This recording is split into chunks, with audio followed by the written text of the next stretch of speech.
Halo semua, kembali lagi di channel Bochnime. Sebelum kita mulai, klik tombol subscribe dan aktifkan notifikasinya supaya kalian tidak ketinggalan info dan teori terbaru mengenai One Piece. Sekarang lanjut ke pembahasan.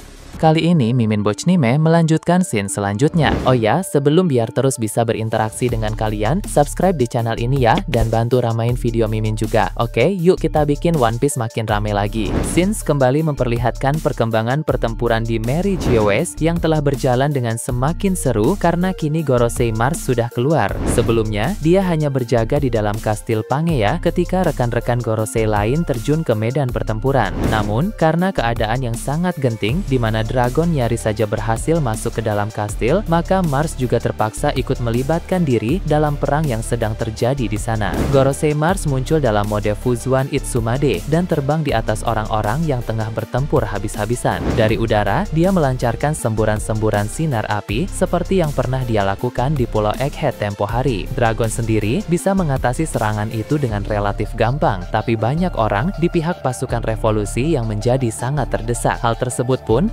mengganggu fokus mereka, sehingga keadaan menjadi cukup sulit. Tentu, melihat itu membuat Dragon sebagai sang pemimpin tidak bisa tinggal diam. Dia segera menggunakan kekuatan angin untuk melayang di udara. Lalu, dia bertarung melawan Gorosei Mars sambil terbang. Keduanya saling serang, memakai berbagai teknik kuat masing-masing. Dalam pertarungan itu, Marsa pun teringat tentang sosok pengguna buah iblis yang sama dengan Dragon ratusan tahun yang lalu. Pada masa lalu, buah iblis tersebut juga dimiliki oleh seorang penyandang inisial D kuat yang memusuhi pemerintah dunia. Jadi, aksi-aksi paradi dalam memberi masalah untuk pemerintah berlangsung sejak sangat lama. Jauh sebelum era Rox dan Roger, sudah ada orang-orang penyandang D lain yang meresahkan bagi pemerintah dunia. Nah, salah satunya adalah si pengguna kekuatan buah iblis yang sekarang dimiliki oleh Dragon. Dulu Mars pernah bertarung melawannya. Berhubung kejadian ini sudah lama sekali, saat itu Mars belum menjabat sebagai seorang Gorosei. Dia masih merupakan salah satu kesatria suci. Para Gorosei memang diangkat oleh Im-sama dari para kesatria suci terbaik. Contohnya adalah Garling yang tadinya adalah seorang kesatria suci, kini diangkat menjadi Gorosei setelah kematian Saturn.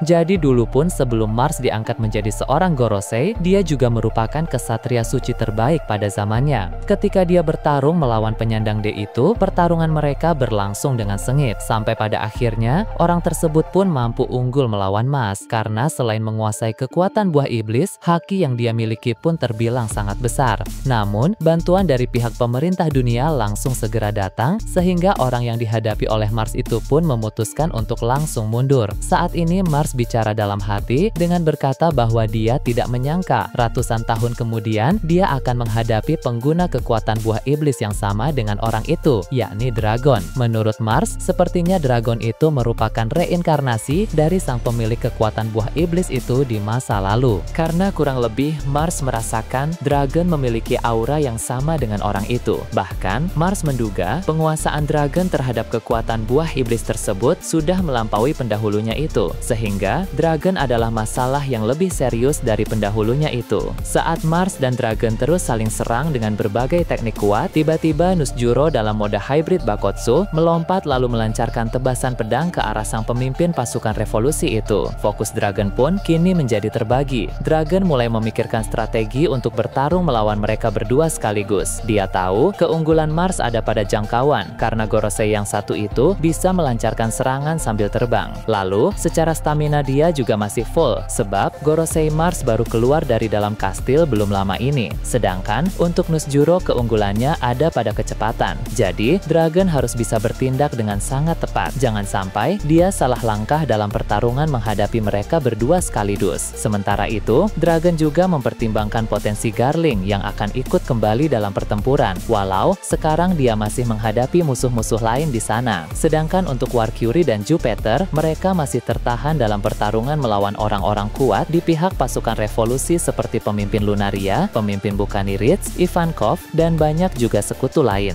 Jadi, dua Gorosei itu masih belum bisa ikut campur dalam waktu dekat ini. Mampu memikirkan itu semua dalam waktu yang cepat, di tengah pertempuran semakin membuktikan bahwa Dragon benar-benar sosok yang luar biasa. Dia bukan hanya sekedar petarung yang sangat kuat, tapi dia juga cerdas dan ahli dalam strategi. Sementara pertempuran terjadi di Merigeois, keadaan di bagian bawah Red Line di sisi dunia baru pun sedang sangat panas. Sebagaimana Mimin bahas pada video sebelumnya, di sana datang suatu kelompok pemberontak terkuat nomor 2 di dunia. Mengapa mereka nomor 2? Karena kelompok terkuat nomor 1 adalah pasukan revolusi. Mereka ini tidak menjalin aliansi dengan pasukan revolusi. Sang pemimpin kelompok itu bahkan memiliki banyak pilihan dengan pandangan Monkey D. Dragon. Tapi ketika dia tahu bahwa Dragon melancarkan serangan besar-besaran ke Merigeois, dia terdorong untuk ikut datang membantu.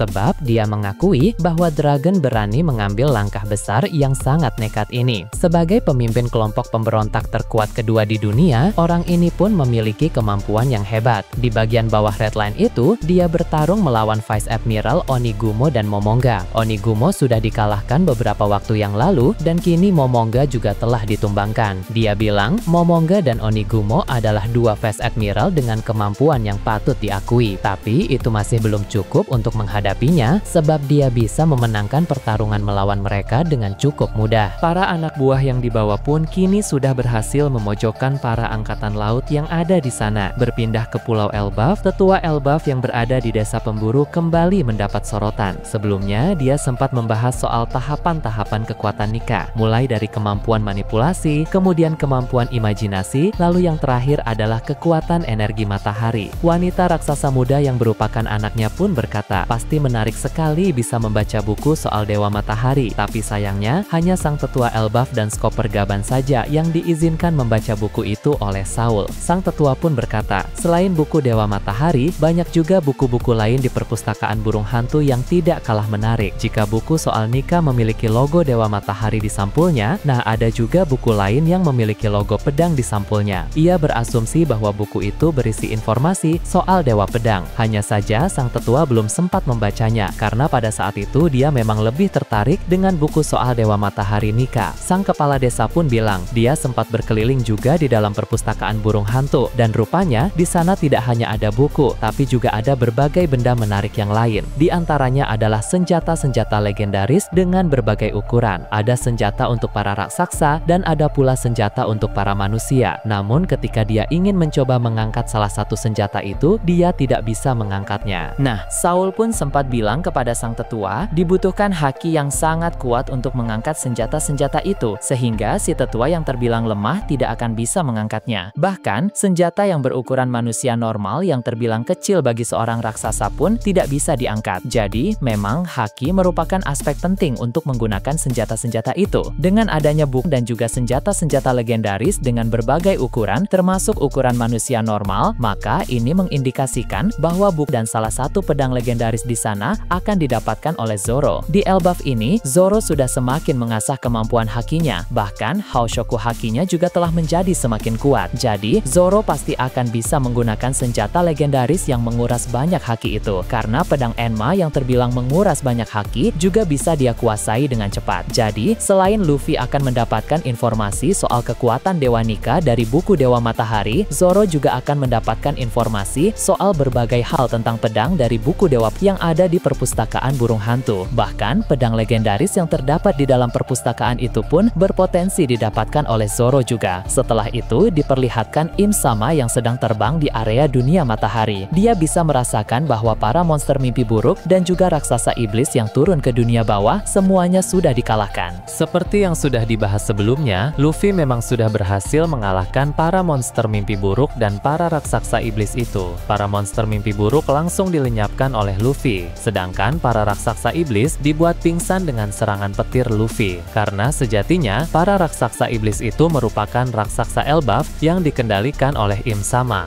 Nah, jadi mereka tidak boleh dibunuh, melainkan dibuat pingsan saja agar tidak menyadarkan diri, supaya nanti jika masalah di Pulau Elbaf ini sudah selesai, mereka bisa diubah ke wujud normal kembali. Im Sama pun marah ketika mengetahui hal itu, sehingga dia memancarkan kembali ledakan Hao Shokuhaki yang sangat besar. Hao Shokuhaki Im Sama itu terpancar sampai ke seluruh penjuru Elbaf. Semua orang di Elbaf bisa merasakan itu, termasuk Luffy, Loki, dan Gaban yang ada di dunia bawah. Loki pun berkata, sepertinya ada yang marah karena aksi dari Luffy tadi yang mengalahkan para monster mimpi buruk dan para raksasa iblis. Luffy pun berkata, baguslah karena sebentar lagi Luffy juga akan menghajar si musuh yang sedang marah itu. Beralih ke area lain di dunia matahari Elbaf, ada Saul yang masih terluka sedang memantau keadaan di sekitar. Dia juga bisa merasakan Hao Shokuhaki dari Im Sama barusan. Selain itu, dia pun bisa melihat aksi-aksi dari para raksasa iblis di tempat itu.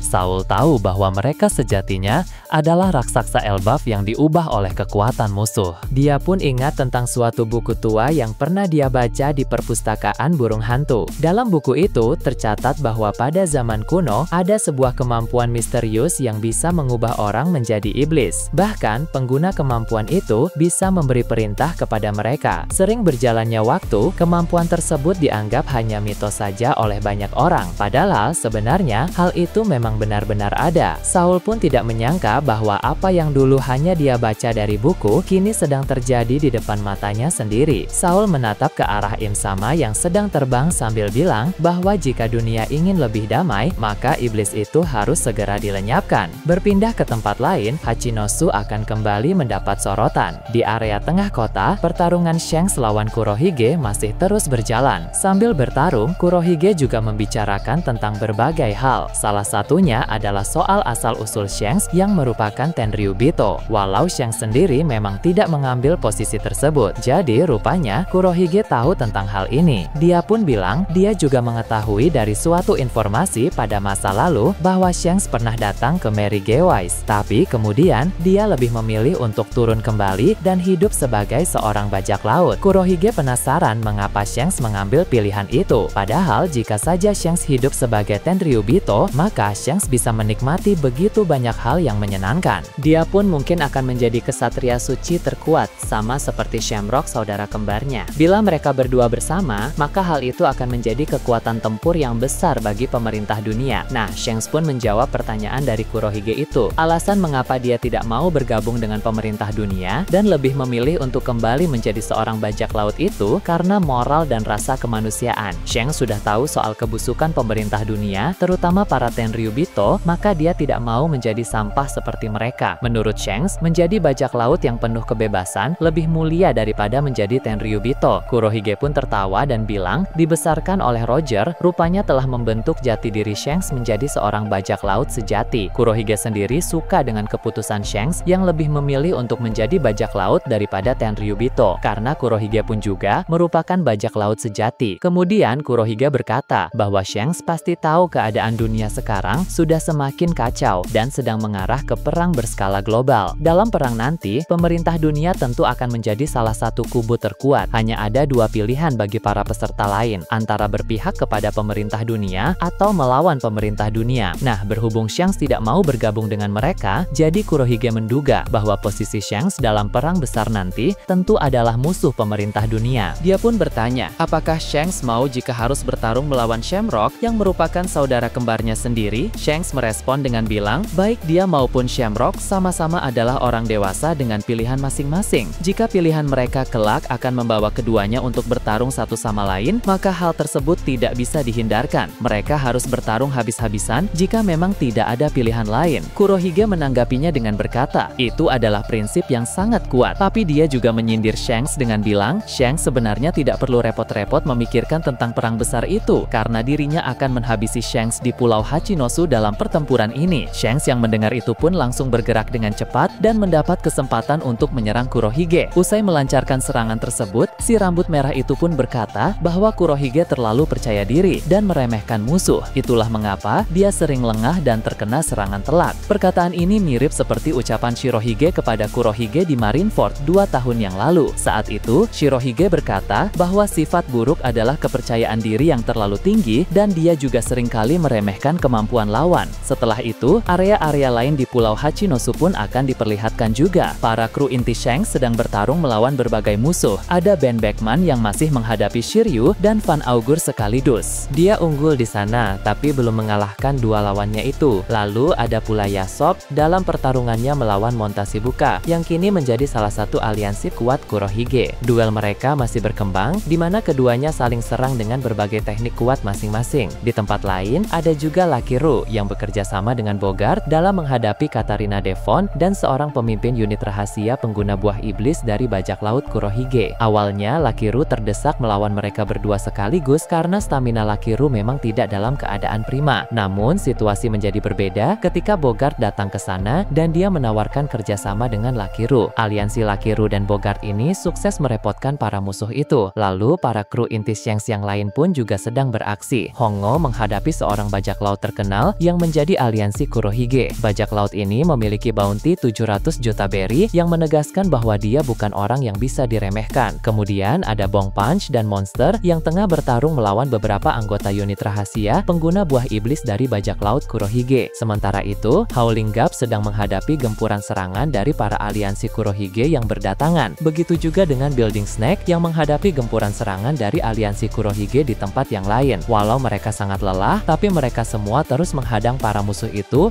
agar tidak menerobos semakin dalam. Nah, bagaimana menurut kalian terkait ini? Nah, itu tadi berbagai hal menarik pada pembahasan channel Bochnime kali ini. Menurut kalian bagaimana? Silahkan tulis di kolom komentar di bawah. Oke, segitu saja untuk pembahasan kali ini. Jangan lupa like, share, dan subscribe untuk video menarik selanjutnya. Peaceful World!